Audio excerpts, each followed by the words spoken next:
कैसे हैं आप सब। आई होप आप सब अच्छे होंगे और सीटेट की तैयारी में ज़ोरों से लगे होंगे। दोस्तों, मैंने जो ये सीरीज़ स्टार्ट की है क्लास 5th की है, जो एनसीईआरटी की बुक इन्वायरमेंटल स्टडीज़ यानी जिसको पर्यावरण अध्ययन बोलते हैं, कक्षा 5 की, वो मैंने ये पढ़ाने के लिए सीरीज़ स्टार्ट की है। तो जिसमें मैंने कल बताया था आप लोगों को, जो इसमें क्लास 5th कक्षा 5 में पहला चैप्टर है, कैसे पहचाना चींटी ने दोस्त को।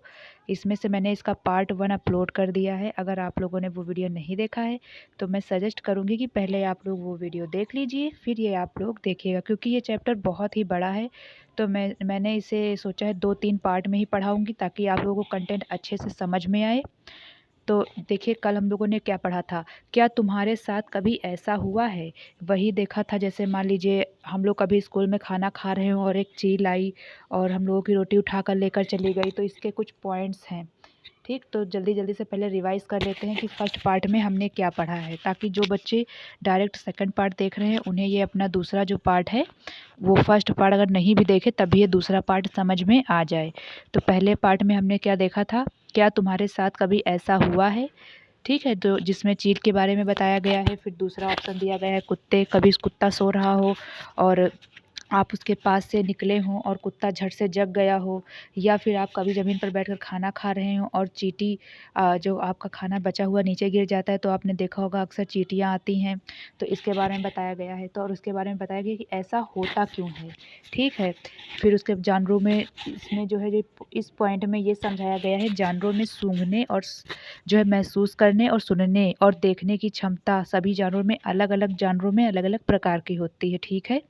अच्छा, फिर हमने क्या पढ़ा था, फिर हमने पढ़ा था कैसे पहचाना साथी को। मतलब जो चींटी थी वही वाला जो खाना, एक मान लीजिए चींटी है, वो अपने जब बिल में जाती है तो जो पहरेदार चींटी होती है वो अच्छा अपने जो है अपनी जो उसकी चींटियाँ होती हैं वो उसको कैसे पहचान लेती है और उसको बिल में जाने देती है, इसके बारे में हम लोगों ने पढ़ा था। फिर सोचो और बताओ पढ़ा था, ठीक, कि चींटियाँ जो है अपनी टोली के साथियों को कैसे पहचान लेती हैं। पहरेदार चींटी को कैसे पता चल जाता है ऐसा कि ये मेरी ही टोली की चींटी है। फिर कुछ एक्सपेरिमेंट दिए थे। और फिर नेक्स्ट है, देखिए फ्रेंड्स, ये मैं जो चैप्टर आप लोगों को पढ़ा रही हूँ, ये अगर मान लीजिए कोई बच्चा क्लास 5th में है तो वो भी पढ़े तो उसे भी समझ में आ जाएगा, इसलिए मैं पूरा पढ़ा रही हूँ। लेकिन जो बच्चे सीटेट की प्रिपरेशन कर रहे हैं और उन्हें मेन पॉइंट चाहिए, तो इसमें जितने भी शिक्षक संकेत हैं उनको आप लोग ध्यान से पढ़िएगा। और जैसे मैंने चींटियों के बारे में है, चींटियों में सूंघने की क्षमता ज़्यादा होती है, पक्षियों में देखने की क्षमता ज़्यादा होती है, शेरों में सूंघने की क्षमता ज़्यादा होती है, ठीक है। तो इन सब के जो इम्पोर्टेंट पॉइंट हैं, जो सीटेट के पॉइंट ऑफ व्यू से बहुत ही इम्पोर्टेंट है, मैं वो बता दूंगी, आप लोग उस पे ज़्यादा गौर कीजिएगा, क्योंकि हर साल इसमें सीटेट में इस चैप्टर से कम 2-3 क्वेश्चन बनते ही बनते हैं। तो इसमें से देखिए, हम लोगों ने जो संकेत पढ़ा था, इस उम्र के बच्चों में जानवरों के प्रति उत्सुकता होती है, इसके अनुभवों को शामिल करने से रुचिपूर्ण हो जाएगी, चर्चा रुचिपूर्ण हो जाएगी। इसलिए ये जो कंटेंट पहले चैप्टर में पढ़ाया गया, ताकि ये इसलिए बताया गया है ताकि बच्चे जब अपने आसपास की चीज़ें देखते हैं, जो चीज़ें उनके साथ होती है, तो उनको क्या होता है, कंटेंट अच्छे से समझ में आता है। तो ये शिक्षक संकेत में ये चीज़ बताई गई है। फिर आगे हम लोगों ने क्या पढ़ा था, देखिए एक ये पॉइंट हम लोगों ने पढ़ा था, ये वाला, ये सीटेट के पॉइंट ऑफ व्यू से बहुत ही इम्पॉर्टेंट है। जो रेशम का कीड़ा होता है वो अपनी जो मादा कीड़ा होती है रेशम की, उसको कैसे, चाहे कुछ किलोमीटर, कई किलोमीटर दूर ही क्यों ना हो, उसको उसकी गंध से पहचान लेती है, ठीक। ये डायरेक्ट इस क्वेश्चन बनता है। फिर क्या पढ़ा था हम लोगों ने, एक ये वाला पढ़ा था कि जो कुत्ता होता है वो जगह जगह कभी जब टॉयलेट करता है तो जगह जगह अपने जो है टॉयलेट जब कर देता है तो वहाँ से जब अपने मल मूत्र की गंध से, ठीक है, वो अपने निशान छोड़ता है, ताकि जो बाहरी कुत्ते हैं वो उसके एरिया को जांच ले। उसके बाद क्या हम लोगों ने पढ़ा, फिर हम लोगों ने रजनी के बारे में पढ़ा था, कि रजनी की जो हमारी जो सोचने की शैली होती है वो भी हमारे व्यवहार में परिवर्तन करती है, ठीक है। जो और उसके बाद हम लोगों ने क्या, फिर हम लोगों ने जाना था कि जैसे पक्षियों की आंखें होती हैं, ठीक, किसी पक्षी का नाम लिखो जिसकी आंखें सामने की तरफ होती हैं, उनके बारे में बताना है। सामने की तरफ जिनकी आंखें होती हैं, जैसे मुर्गी हो गई, ठीक, और कठफोड़वा हो गया, इन सब के बारे में। अब जैसे कुछ पक्षी ऐसे होते हैं जिनके सर के नीचे जो है सर के पास आंखें होती हैं, जैसे उल्लू हो गया, ठीक। फिर उसके बाद हम लोगों ने क्या पढ़ा था, फिर एक आया था ये शिक्षक संकेत। ठीक, ये आया था शिक्षक संकेत, जिसमें हम लोगों ने पक्षियों की जो आंखें होती हैं वो हिल नहीं सकती, पक्षियों की जो पुतलियाँ होती हैं वो हिल नहीं सकती, इसीलिए पक्षी हमेशा सिर हिला हिला के देखते रहते हैं। इसके बारे में हम लोगों ने पढ़ा था। अब चलिए हम लोग स्टार्ट करते हैं अपने चैप्टर का पार्ट 2। जो हमारा पार्ट 2 का चैप्टर है उसमें क्या बताया गया है, पहला पॉइंट देखिए। अब गेंद या छोटा सिक्का उछाल कर पकड़ने का खेल खेलो, एक बार दोनों आंखें खोलकर और एक बार आंख बंद करके। मतलब जब हम लोग, अगर मान लीजिए आपको कोई बॉल से ही, सिक्का ही नहीं जरूरी, अगर आपके पास कोई बॉल पड़ी हो तो पहले उसे ऊपर उछालिए, पहले दोनों आंखें खोल के उछालिए, उसे कैच कीजिए, फिर एक आंख बंद रखिए और एक आंख खोल के उसे उछालिए और फिर पकड़ने की कोशिश कीजिए। ठीक, तो आपको ये बताना है कि किस स्थिति में गेंद को पकड़ना आसान हो रहा था आपके लिए।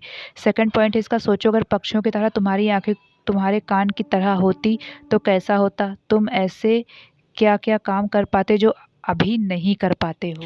इसमें क्या बताया गया, मान लीजिए हम लोग की आंखें, अगर मान लीजिए हम लोग की आंखें ऐसे होती, जहाँ पे हमारे कान है वहाँ पे हमारी आंखें होती। ठीक, तो हम लोग ऐसे कौन कौन से काम कर लेते जो अब इस समय जो हमारे जहाँ पर आंखें हैं वहाँ पर नहीं कर पाते हैं। फिर क्या चैप्टर में बताया गया है, ये बहुत इम्पॉर्टेंट है। चील, बाज और गिद्ध जैसे पक्षी हमसे 4 गुना ज़्यादा दूर से देख पाते हैं। जो चील, बाज, गिद्ध, ये 3 जो नाम है, ये सीटेट में डायरेक्ट क्वेश्चन बन जाता है कि जो ऐसे पक्षियों के नाम बताइए जो हमसे 4 गुना ज़्यादा तेज देख लेते हैं। तो कौन से हैं, चील है, बाज है और गिद्ध है। फिर आगे क्या कह रहा है, हमसे 4 गुना ज़्यादा दूर से देख पाते हैं। जो चीज़ हमें 2 मीटर की दूरी से दिखाई पड़ती है वही चीज़ ये पक्षी 8 मीटर की दूरी से देख लेते हैं। मान लीजिए हम किसी चीज़ को 2 मीटर की दूरी तक की चीज़ों को देख सकते हैं, तो जो गिद्धबाज चील होता है वो कितनी 8 किलोमीटर दूर अगर वो चील गिद्ध होगा तब भी उन चीज़ों को देख लेगा। ये चीज़ बताई गई है इसमें। अगला पॉइंट क्या कह रहा है, क्या तुम सोच सकते हो ज़मीन पर पड़ी हुई एक रोटी किसी चील को कितनी दूरी से दिखाई दे जाती होगी, ये सोच के आप लोग बताइएगा। अच्छा, इसका आगे देखते हैं क्या बताया गया है। मज़ेदार बात, और एक और बात दे रखी है, जैसे हमें इतने सारे रंग दिखाई देते हैं उतने रंग जानवरों को दिखाई नहीं देते। देखो इन जानवरों को ये चित्र कैसे दिखाई देते होंगे।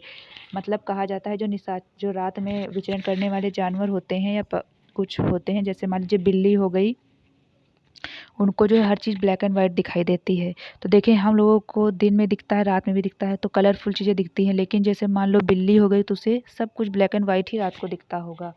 तो इसमें चित्र के माध्यम से ये चीज़ें दिखाई गई हैं। ये देखिए, आगे बढ़ते हैं।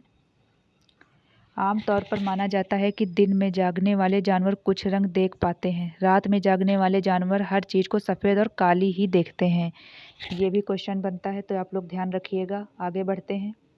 कितने तेज हैं कान, अब हम लोगों को कान के बारे में बताया गया है। ठीक, तुमने कक्षा 4 में पढ़ा था, हमें पक्षियों के कान दिखाई नहीं देते। ये क्लास 4th में है, जब मैं आप लोगों को 4th की एनसीईआरटी पढ़ाऊंगी तब उसमें ये चैप्टर होगा, तब हम लोग चर्चा करेंगे गहन से। अब ये चीज़ देख लेते हैं। उनके बाहरी कान छोटे छोटे छेद जैसे होते हैं जो उनके पंखों से ढके होते हैं। ठीक, आगे क्या लिखा हुआ है, लिखो 10 जानवरों के नाम लिखो जिनके कान दिखते हैं। ऐसे जानवरों के नाम लिखने हैं आप लोगों को जिनके कान दिखते हैं। जैसे हमें गाय के कान दिखते हैं, हाथी के दिखते हैं, और भैंस के भी कान दिखते हैं, बकरियों के कान दिखते हैं। वैसे ही आप लोगों को 10 जानवरों के नाम लिखने हैं। आगे क्या कह रहा है, कुछ जानवरों के नाम लिखो जिनके, एक मिनट, कुछ जानवरों के नाम लिखो जिनके बाहरी कान हमारे बाहरी कानों से बड़े होते हैं। मतलब कुछ जानवरों के नाम आप लोग को लिखना है जिनके बाहर के कान हम लोगों से बड़े होते हैं। जैसे गाय हो गई, हाथी हो गया, कुत्ता हो गया। ठीक, हम लोग की तुलना में इनके कान बड़े होते हैं। फिर इसमें पॉइंट दिया गया है एक, सोचो सोचो पॉइंट दिया गया है। तुम्हें क्या लगता है, क्या जानवरों के कान के आकार और उनके सुनने की शक्ति में कुछ संबंध होता है।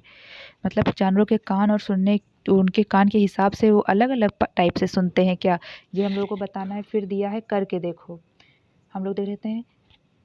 स्कूल में कोई शांत जगह ढूंढो, वहाँ एक बच्चा बाकी बच्चों से थोड़ी दूर खड़ा होकर धीरे से कुछ बोले, बाकी बच्चे उसे ध्यान से सुने, वही बच्चा फिर से उतनी ही धीरे बोले। इस बार बाकी बच्चे अपने कानों के पीछे हाथ रखकर सुने, कई बार आवाज़ ज़्यादा साफ सुनाई देती है, अपने साथियों से भी पता करो। आगे दे रखा है, तुम अपने कानों पर हाथ रखकर कुछ बोलो, अपनी ही आवाज़ सुनाई देती है ना। तो ये आप लोग एक्सपेरिमेंट कीजिएगा। तो फिर ये पार्ट 2 था हम लोगों का। तो अगर आपको पार्ट 2 पसंद आया हो तो प्लीज़ चैनल को सब्सक्राइब कर लेना, वीडियो को लाइक कर देना और ज़्यादा से ज़्यादा शेयर कीजिएगा। Thank you so much. मिलते हैं अब अपने अगले वीडियो में।